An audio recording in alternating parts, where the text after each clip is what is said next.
supported Trump in droves, according to an Overdrive magazine survey from 2016.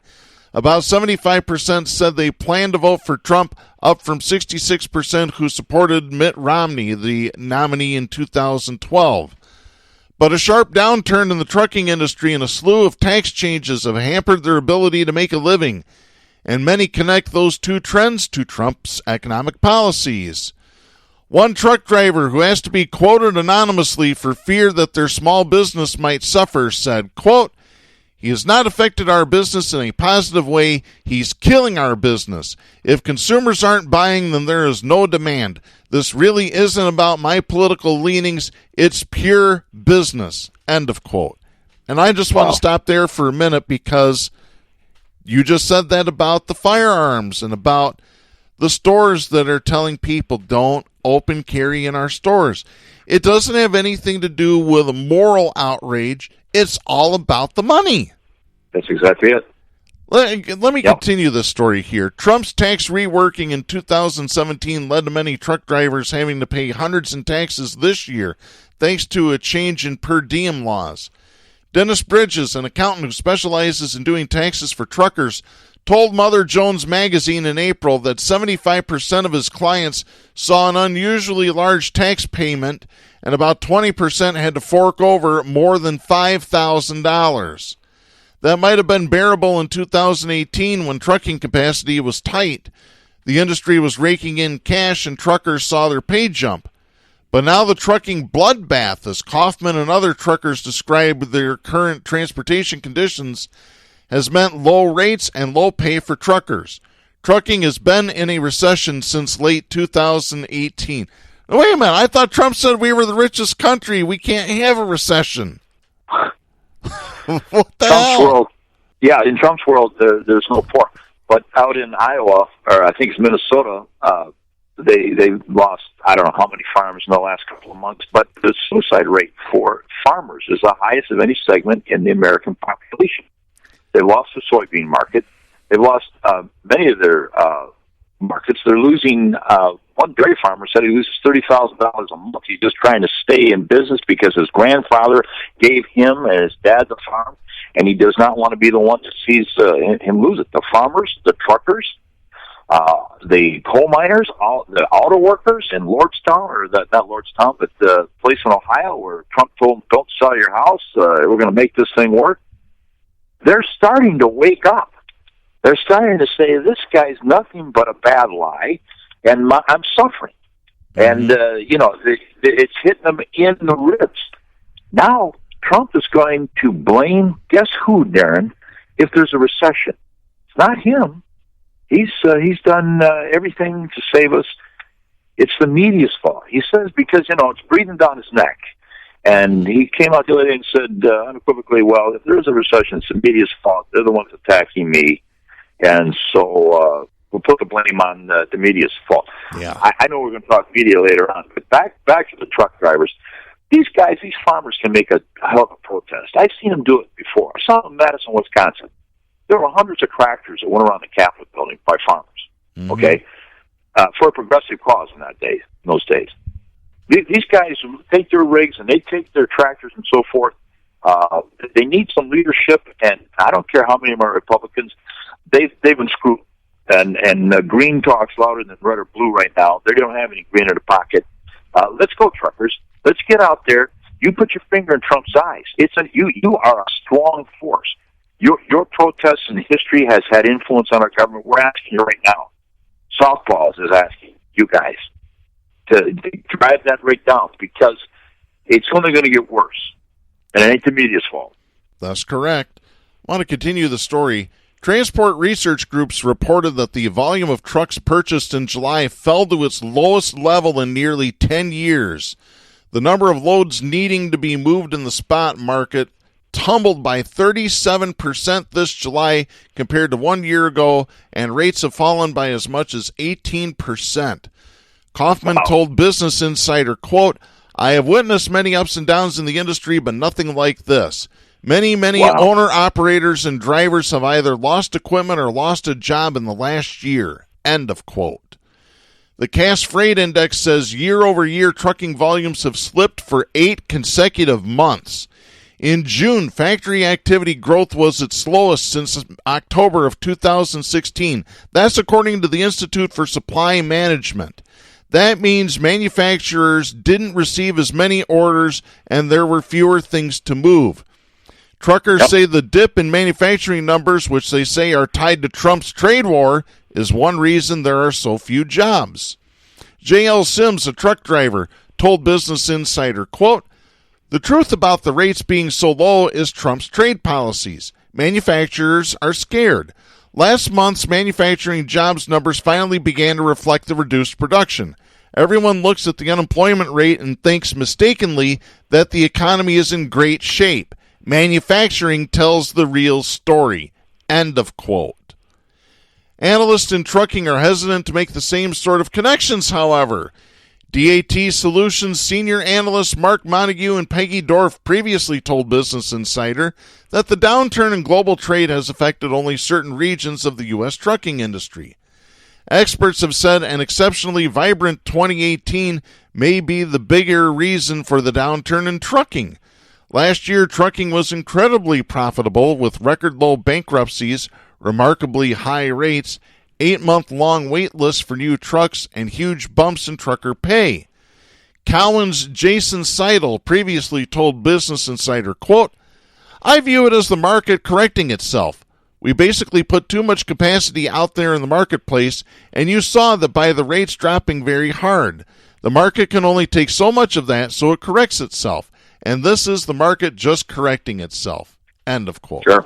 Don't you just love that excuse? Don't we hear that enough from Wall Street? Oh, this just, the market is correcting itself. The Dow's plummeted 900 points in one day. It's just the market correcting itself. I'll go along with that line of BS. If you want to throw in the Great Recessions and the collapse of the stock market, that was just a correction. You know, I mean, really it was. So austerity, people go through years of, the collapse in October. What year was it? The start of the Great Depression? 1929. I had a class in college that read some of the quotes from the Wall Street BSers months ahead of time. And I'm sure, if my memory's correct, that was one of them right there. The one you just pointed out as an excuse. Well, there's a little downturn here and there, but it's going to correct itself. What about the one when the mortgage fiasco hit in the 90s? That was just a market correction. Oh, the bubble burst. Yeah. That's just a correction. It didn't burst. Yeah, then till it burst. Right. So, but call it correction if you want. Yeah, that sounds nice, but we know what it really is. Yeah. Oh, it's just a correction. There's nothing to see here. Move along, folks. Yeah, those farmers that have been taking their lives because of the reduction of their market, because of what's going on with China and the trade war. Thank you, Mr. Trump. I guess they took their life just for a correction. Just wait a little while. I mean, yeah. And that's not an answer that I would ever recommend. But think about the farmer staying up over his table. I've seen these people at 1 or 2 o'clock in the morning trying to figure out how they're going to make the ends meet. They wouldn't listen to you maintain it's just the correction we're going through. Yeah. You know what, Jack? Maybe it's time for Willie Nelson and John Cougar Mellencamp to have another Farm Aid concert. Well, hey, I believe in that. The power of music when you put politics in there, yeah. Neil Young. I would love to see that. Yeah. You folks want an education. All you got to do is go to John Cougar Mellencamp's song, "Rain on the Scarecrow, Blood on the Plow." Right there it is. Right there in one simple lyric. "Rain on the Scarecrow, Blood on the Plow." Because he wrote that for farmers that were losing their farms in the 80s. Yeah. Hey, you need to protest, farmers. You're speaking of protest in music, Darren, that I think is so effective. There's an article, I think it's on MLive, of a teacher in Ann Arbor, a drama teacher, who has written a musical that attacks Betsy DeVos with her high school students. Yeah.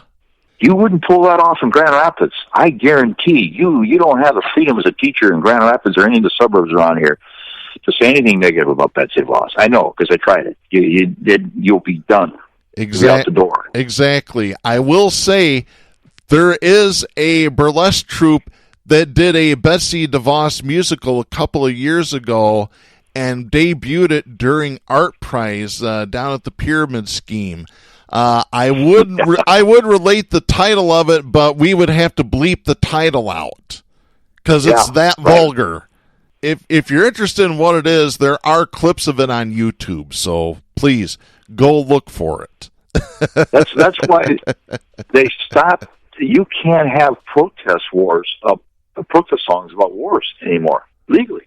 The government has prohibited it. You remember the protest songs in the 60s when you drive, I do anyway. Yeah. Driving down the road, and you listen to, even from Woodstock, the protest songs from the war. Yeah. You can't do that any longer in the United States. You can't take pictures of the caskets that came back. That was a real strong protest of the flag-draped caskets coming back from Vietnam. You can't take those pictures anymore. You can't speak negatively, speaking about misused funds, against Israel. You can't join a boycott against Israel. It's against the law in the United States. Yep. I tell you what, since you've mentioned that, I want to move on to this opinion piece. This was written for truthdig.com. This is by Norman Solomon. He is the coordinator of the online activist group rootsaction.org. I want to read this here, and progressives, you need to listen up when I'm reading this. Perk your ears for this one. Again, this is Norman Solomon writing for TruthDig. Progressive activists often see a frustrating pattern. Many Democrats in office are good at liberal platitudes but don't really fight for what we need. Even when constituents organize to lobby or protest, they have little leverage compared to big campaign donors, party leaders, and corporate media spin. Activist efforts routinely fall short because, while propelled by facts and passion, they lack power. Right now, in dozens of Democratic congressional districts, the most effective way for progressives to lobby their inadequate representatives would be to primary them. Activists may flatter themselves into believing that they have the most influence by seeking warm personal relationships with a Democratic lawmaker. But a credible primary campaign is likely to change an elected official's behavior far more quickly and extensively. In short, all too often, progressive activists are routinely just too friggin' nice without galvanizing major grassroots power. With rare exceptions, it doesn't do much good to concentrate on appealing to the hearts of people who run a heartless system. It may be tempting to tout some sort of politics of love as the antidote to the horrors of the status quo. But as Martin Luther King Jr. wrote shortly before he was murdered, quote, "Love without power is sentimental and anemic," end of quote. Let me repeat that again. Love without power is sentimental and anemic. Beyond speaking truth to power, it's crucial to take power away from those abusing or squandering it. In the long run, constituents' deference to office holders is a barrier to effectiveness, much to the satisfaction of people who reap massive profits from the status quo of corporate power, rampant social injustice, systemic racism, vast economic inequities, environmental destruction, and the war machinery. Boy, we just talked about the war machinery, didn't we? Yeah, we did. If activists in New York's 14th congressional district had been content to rely on lobbying instead of primarying, Alexandria Ocasio-Cortez would still be tending bar, and power broker Joe Crowley would still be serving his corporate clients as a Democratic leader in Congress.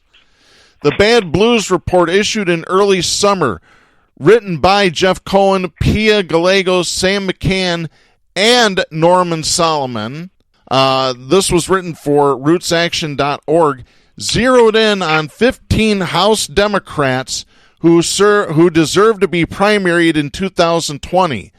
The report acknowledges that it is by no means exhaustive, only illustrative, adding, quote, "There may well be a Democratic member of Congress near you not included here who serves corporate interests more than majority interests or has simply grown tired or complacent in the never-ending struggles for social, racial, and economic justice as well as environmental sanity and peace," end of quote. A few words of caution. Running a primary campaign should be well planned, far in advance. It should not be an impulse item. And it's best to field only one progressive challenger.